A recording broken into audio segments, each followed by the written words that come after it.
తెలంగాణ ప్రభుత్వం రైతుల పట్ల ఇంత చిత్తశుద్ధి లేకుండా మాట్లాడుతున్నటువంటి వ్యవహారాన్ని వారిని వ్యతిరేకిస్తున్నాను. కాబట్టి మా రైతులందరం ఒకటే, ప్రాణం పోయిన మా భూములు మాకు కావాలని చెప్పేసి అన్న నినాదంతో మేము ముందుకు వచ్చాం. ఎంత దండలకైనా మేము ముందుకెళ్తాం. ఒక్కటే విషయం, కాళేశ్వరం లింక్ టు ప్రాజెక్టులను వెంటనే ఆపేయాలి. తక్షణమే అండర్ టన్నెల్ ద్వారా నీటిని మరలించాలి. లేకపోతే మా ప్రాణాలైనా పోగొట్టుకుంటాం. దేనికైనా మేము రెడీగా ఉన్నాం. ఒకటి, మేము తెలంగాణ ప్రభుత్వాన్ని కోరుకునేది ఒకటే, మీకు విన్నపం ఇస్తున్నాం. ఒకటే, రైతులు తలుచుకుంటే రేపు పొద్దుగాల ఎంత అంగనంగన అవుతుందని కూడా మీకు తెలుసుకోవాలి.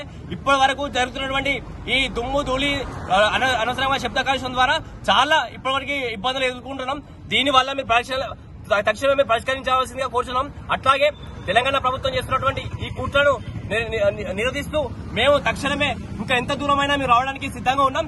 ఒకటే చెప్తున్నాం, ఏంటంటే మా రైతులు అందరం కలిసి ఇప్పటి వరకు ఒక వారం రోజుల నుంచి అన్నం తిండలేము, ఏం తిండలేము. అక్కడ చిన్నపిల్లలు అట్లే ఉండిపోయారు. ఇక్కడ మేము వచ్చి దాదాపు ఈ ఉద్యమం దాదాపు ఒక 15 రోజుల నుంచి చేస్తున్నాం మేము.